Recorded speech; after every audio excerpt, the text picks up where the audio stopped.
Hello and welcome to another edition of Golbezan Podcast. My name is Sina Saemian. I'll be your host today. Joining me are two regular panelists, Pezhman and Arash Eftekhari. Guys, it's great to have you on. How are you doing? Hi Sina, nice to be back here on a new pod. Thank you. What's up, man? How's it going, guys? Good to be back as well. Good. It's been a while, guys.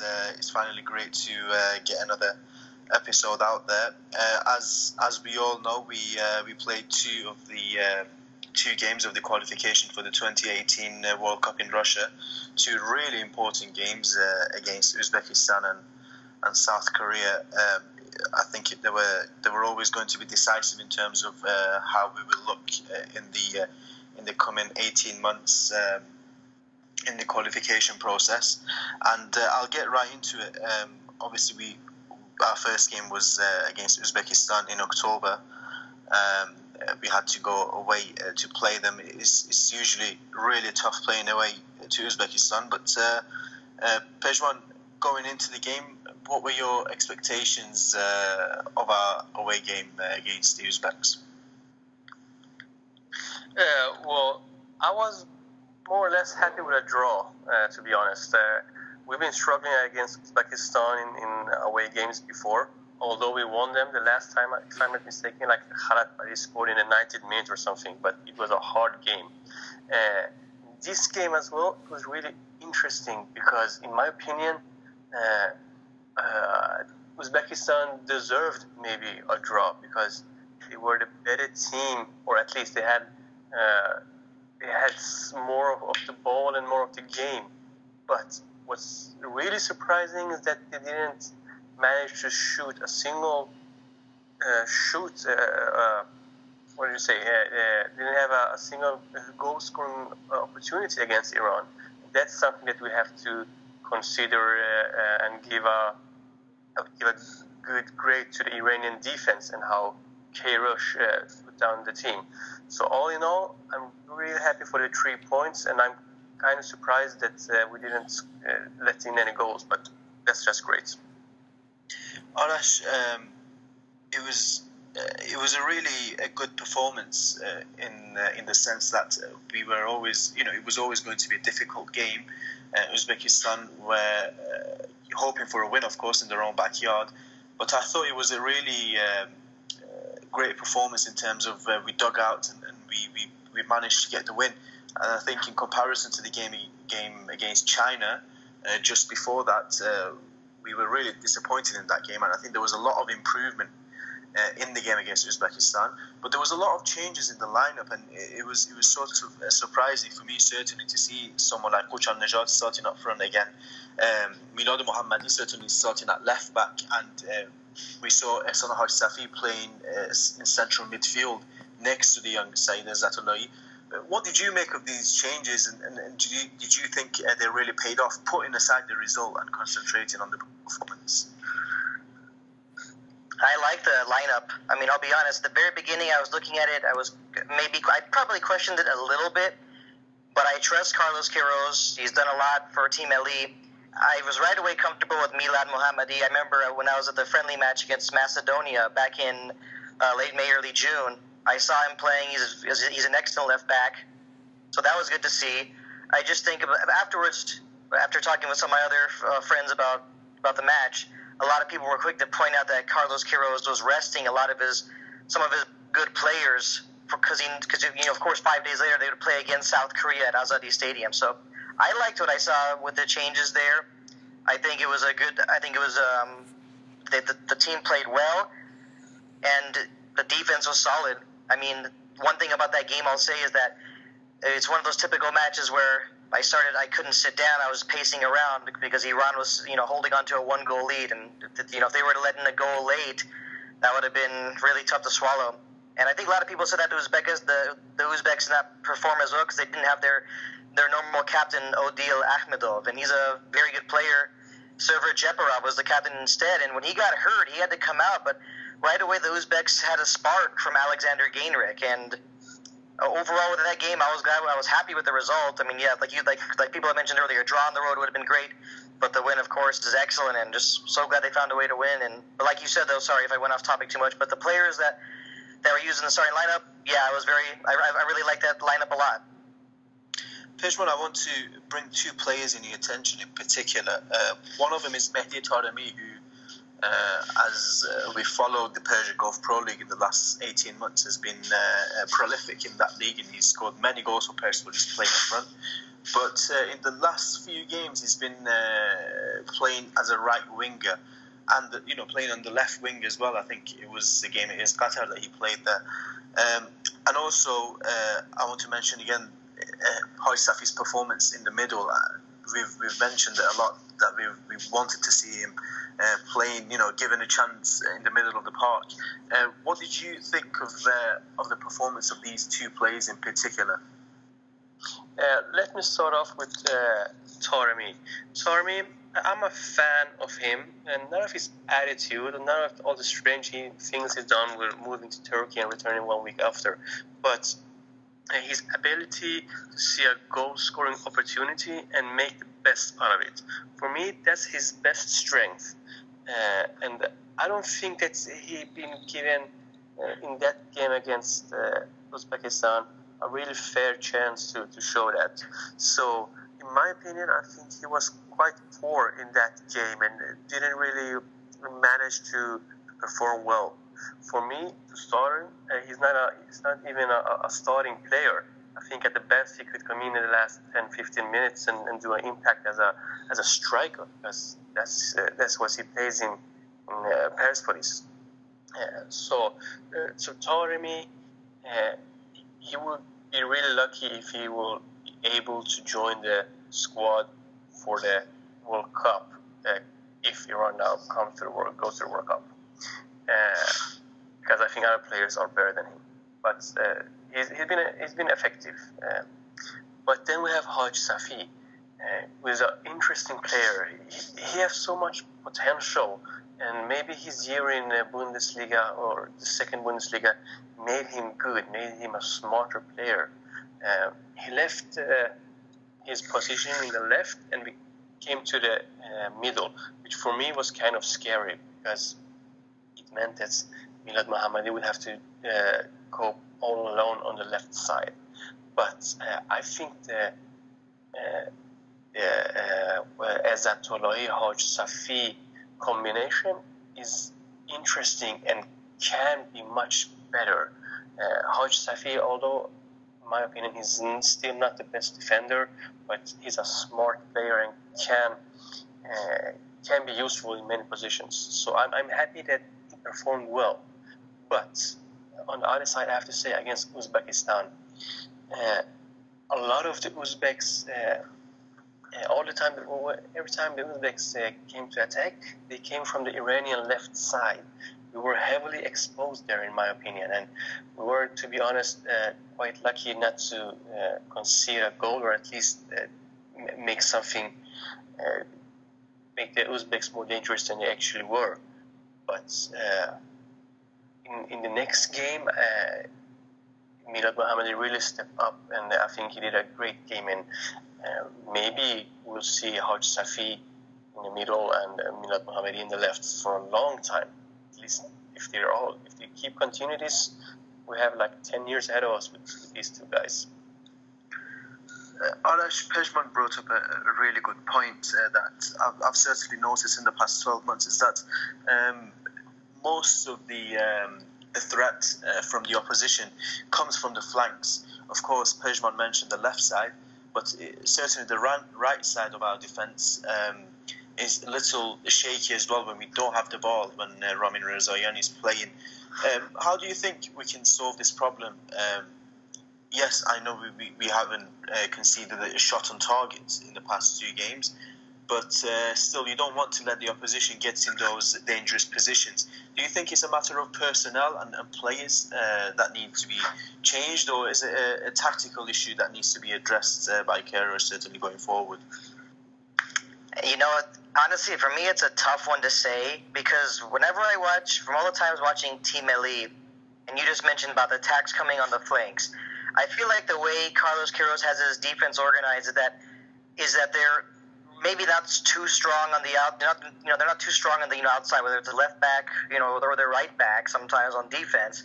But it seems like they just know how to stay compact and play smart. And of course, in the center, we've had some very good center backs who know what they're doing. But I mean, I don't know if it's so much if it's like the tactical move, but maybe with the personnel it could be a good idea, because if you remember looking back at the 2014 World Cup, our center backs we had Jalal Hosseini and Amir Hossein Sadeghi, and of course our right back was Pezhman Montazeri, and that seemed like a very solid. That was very solid having Montazeri as the right back. So I think right now I think one solution could be changing the starting right back.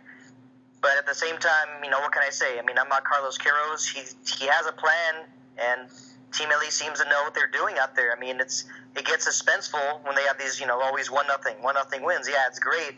But the one thing that scares me a little is that if Team LA falls behind, from talking about last World Cup qualification, whenever they fell behind, those are games they lost. So it's almost like they have to score first, and everything goes their way, and they control the match. And if they don't do that, then they're in trouble. So, like I said, I think changing the right back could be a good idea. But the question is, will Carlos Queiroz be comfortable with that new right back? I completely agree with the point you raised in terms of going behind, and if we have a plan when we do go behind against opposition. And I think even though, in my opinion, we did improve a lot in our performance against Uzbekistan in comparison to the game before that against China, we also got to think that the goal we scored came from a set piece, from a great delivery from Shojai and Hosseini, who headed the ball fantastically into the Uzbek net. So from open play, we didn't really threaten the Uzbeks as much as we would have liked, and I think the Uzbeks had around 60% possession. But I think it was a solid performance away from home. It's always, as I say, it's always difficult going there.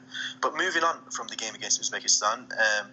Sorry, Sina. Well, one last thing about the wings. And I think you're going to mention now with the South Korea game.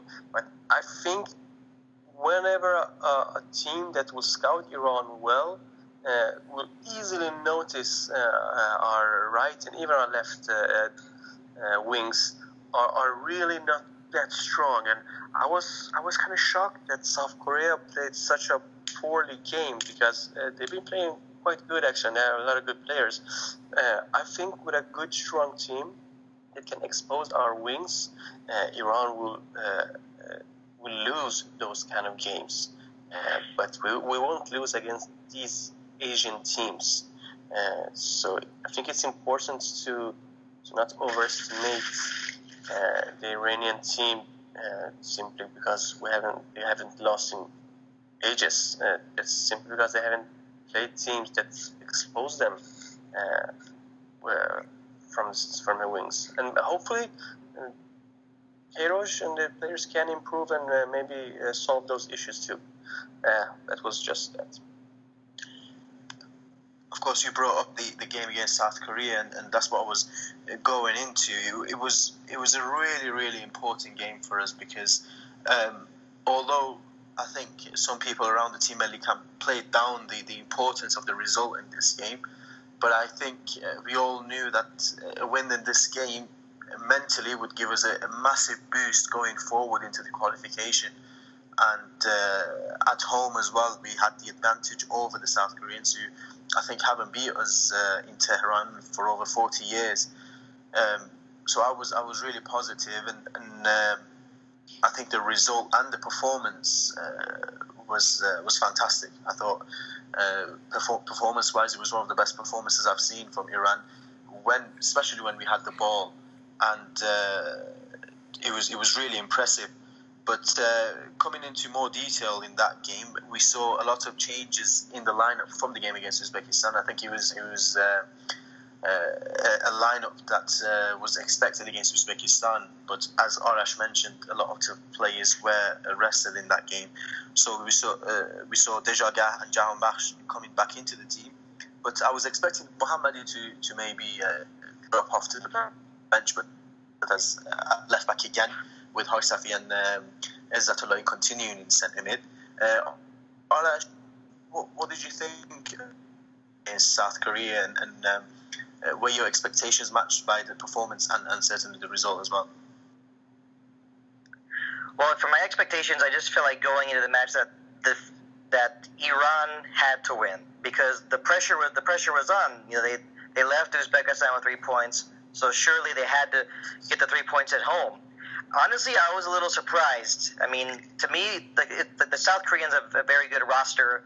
They have very good players, and they have players that play in respectable leagues in Europe as well. I mean, play teams like Swansea City, Ki Sung-yeon. They have a lot of good players. I mean, I can't go through all their legionnaires, but just based on even how they played against Iran, 4 years ago, that game where Iran won, when they were down to 10 men, that was an amazing victory for Iran. South Korea looked better in that game.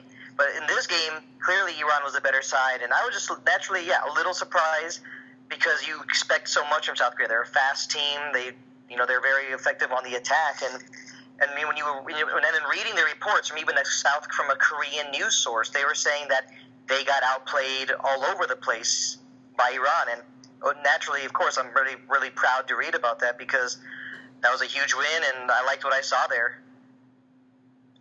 Pezhman, what were your thoughts on the game? First, I was surprised that South Korea didn't play as good as they should have played, considering the players they have. We should also not forget Heung-min Son, a Tottenham player that has done really well for Tottenham so far. And they have a lot of good players and an okay bench as well. Well, that's South Korea. So if we go back to Iran, the player that we criticize or talk about, Ramin Rezayan, actually did an okay game and actually assisted Osman for the goal. So although it's easy to bash him because he can't defend, he still have 2 clean sheets against 2 strong teams. So that's something that's good for him. Overall, I like that Queiroz. He's not afraid to have good players on the bench if he thinks that they're not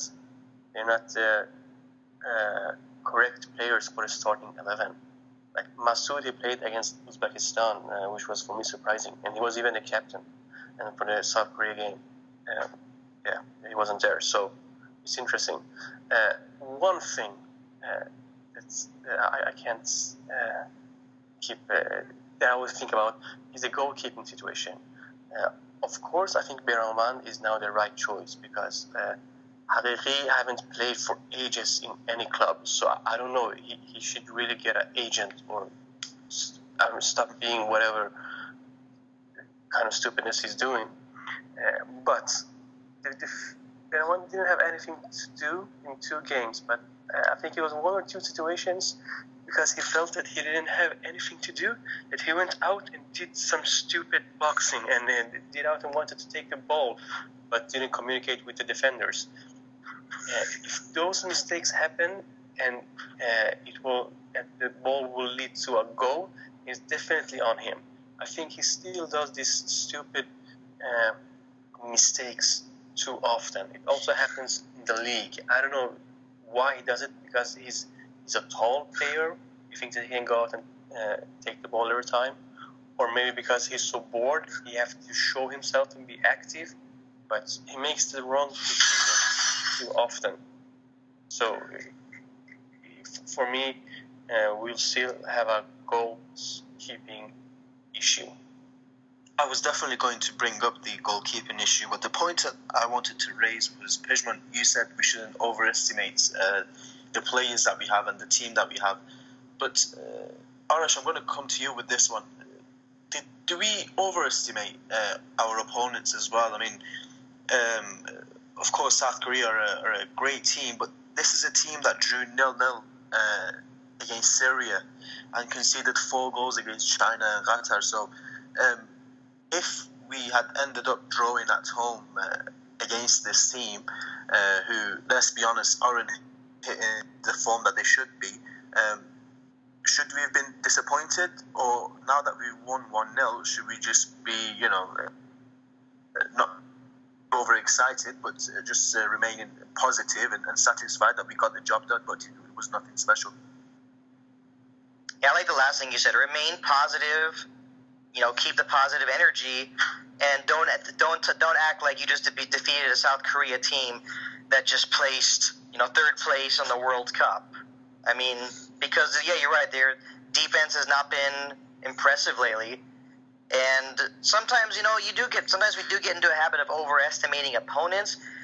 I'm not sure if everyone was overestimating necessarily South Korea, but the fact is, we've seen Iran underachieve against teams that they're better than. I mean, we saw Iran tie 0-0 against China in China. I saw nothing to be happy about with that result. So, of course, you got to be happy with the wins against Uzbekistan on the road and the win against South Korea at home.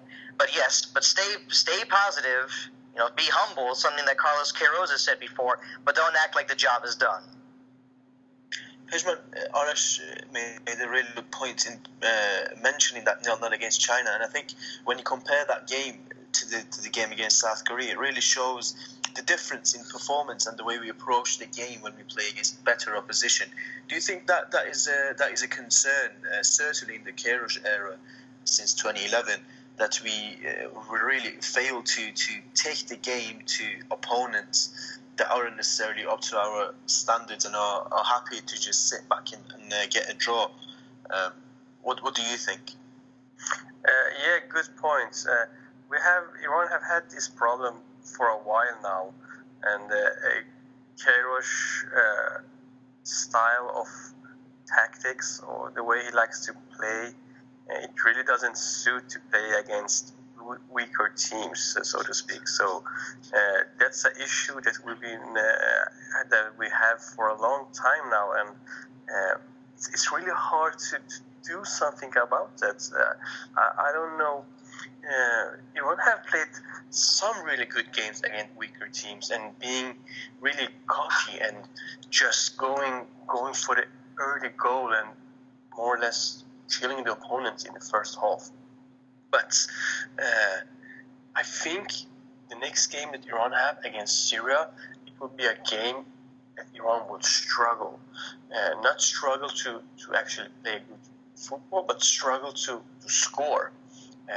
Syria, all praise to them. They have a really tough situation at home. They have to play their home game in Malaysia, and that's benefiting them. Probably more Iranians will show up to that game. But I think Iran is expected to win that game. All the players' mentalities is to win that game. Although Queiroz will say to them, nothing is given and you have to earn that win. Nothing less than a win will be a good result. And also a 1-0 win won't be enough. But to be honest, I have a real hard time to see Iran playing well in that game.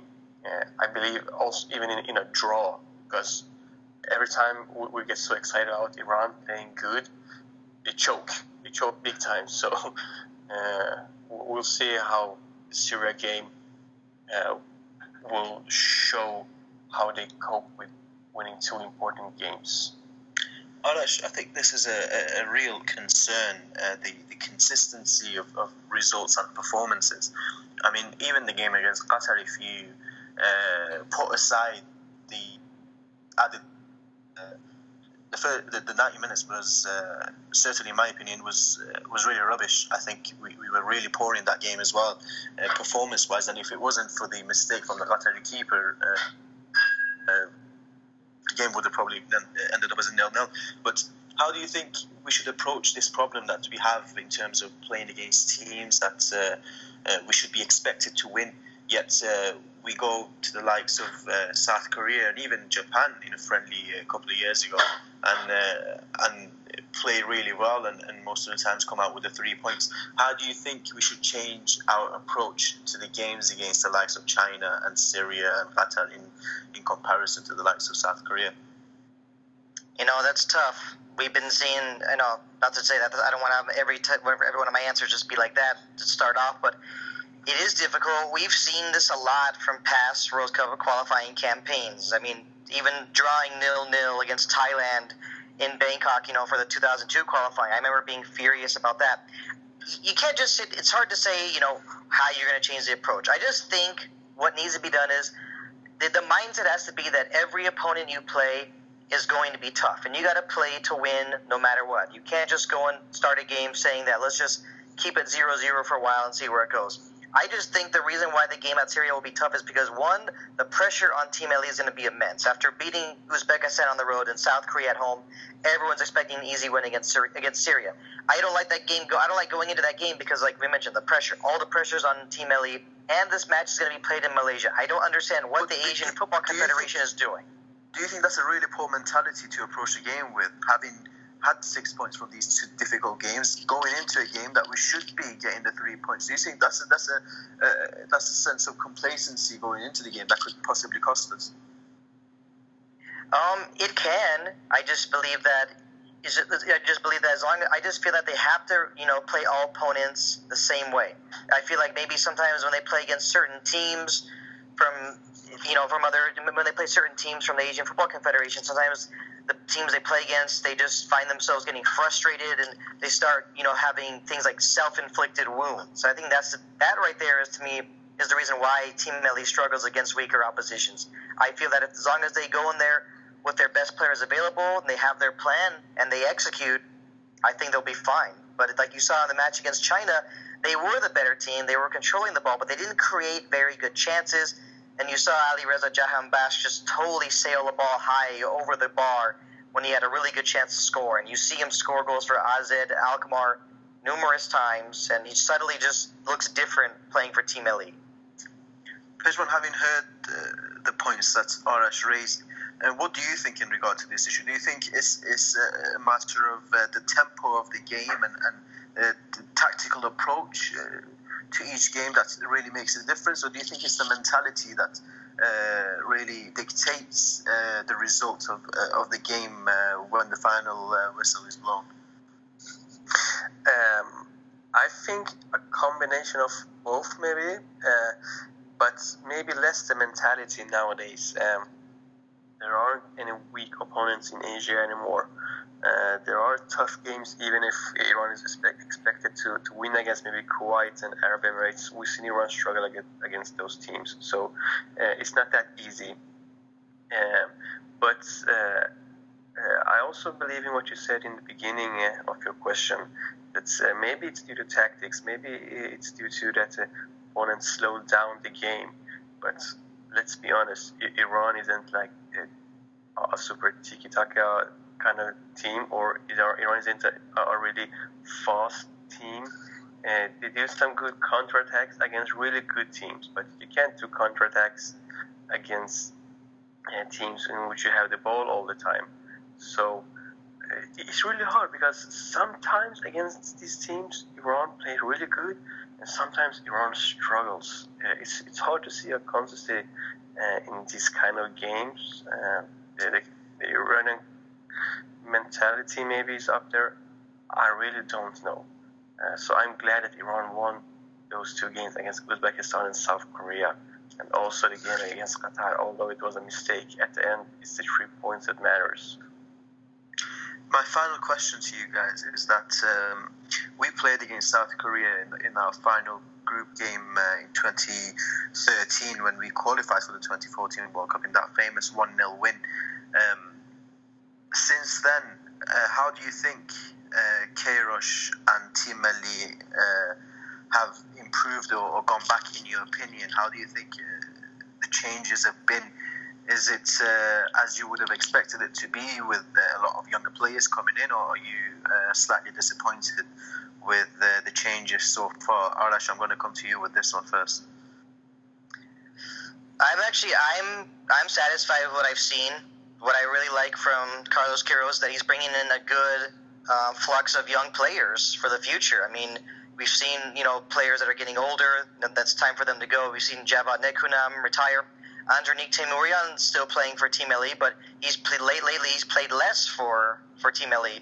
And I like what I see with Saeed Izzatullahi. I like players like Mehdi Torabi. I mean, it's great seeing Sardar Azmoun doing what he's doing, and I actually wish we would have seen Sardar Azmoun in the World Cup. I mean, he was there for the 2015 Asian Cup. I mean, I just felt like it would have been better to see him in the World Cup. I felt like he was ready, but that wasn't, obviously, I'm sure a lot of other fans had that same opinion as well. And yeah, overall, I'm glad with what I've seen, and naturally, I know sometimes we talk about the shakiness of a right back or a left back, but I'm very confident with Milad Mohammadi. I think he's going to do a good job, and with Milad Mohammadi playing at left back, that means Ehsan Haj-Safi won't have to play at left back anymore, and I think Mohammadi is a good replacement there, and of course I miss Mehrdad Pouladi, but that's a whole different situation.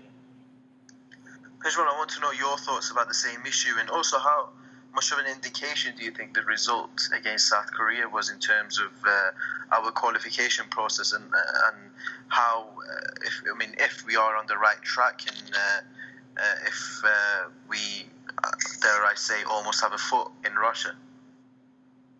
Well, first of all, it was a major win against Uzbekistan and South Korea as well. So those were really important. But it only takes one loss, and the other teams are just waiting eagerly to take the first and also second place. So I don't want to say anything yet, but because we see against China that Iran can struggle against weaker teams. So far so good, but it's far from over. I believe Uzbekistan can be their year now. They've been so close so many times now. That's the first. The second about the squad, it's kind of like a post Nekunam Iran now that we're building up now, because when it was Nekunam playing, a lot of the game was through him. He was the link between the defenders and the attacking players. Ezzatullahi isn't that kind of player, and maybe if we don't want to talk about Haj-Safi, they're both really good. They're not in the Nekunam level yet, but I think they're better together. They can be an interesting couple together that can do really good. Also, they get plenty of playing time in their respective clubs. I also like that he introduced some new players such as Ezzatollah Pourhaz, such as Shojaiyan, that these young players that are interesting and coming up. Torabi haven't gotten much playing time, but I think he's a fascinating player, kind of super sub. Akhbari as a third choice goalkeeper, or maybe a second choice now if Haqiqi continues to do nothing. We have Azmoun that he keeps shocking us with his amazing goals. 16 goals in 22 games. You can't joke about that. We have Pezhman, which is he's doing really well for Team Ali now. He needs to find a new club though. And we have players such as Ansari Fardan and Shojai, and also Buchanejar, that they decided to give it a shot in Europe, and to make sure that they have a spot in the in Team Ali. If they all want to the Arab teams such as Buchanejar and Shojai, they saw that they get good money, but that's about it. They went further from the national team. So it's an interesting mix, and Teimourian could be it's a really good replacement. So if Ezzatullahi or Haj-Safi won't play, I don't mind Teimourian playing there at all. But he should be the role model in the team now. He should be the one that takes care of the new player. So yeah, that's an interesting team. I completely agree, and it's really difficult not to get overexcited, certainly in my case anyway, when I look at the team sheet and then the strength and depth that we have on the bench. But obviously I have to keep my feet on the ground and as you guys said, take each game as they come. But before we wrap this up, we've had a few questions on Twitter as well that our followers have asked us. I'm going to ask you, and whoever wants to take the question and answer, then just do so. The first question is from Thomas Danison, a good friend of the show, of course, and he's asked, despite positive results, particular area or position Iran may need to improve in order to get to the World Cup. What was the question? Sorry, I didn't. He's asking, is there one particular area or position that Iran may need to improve in order to get to the World Cup? I would say the wings, both wings, and the goalkeeping.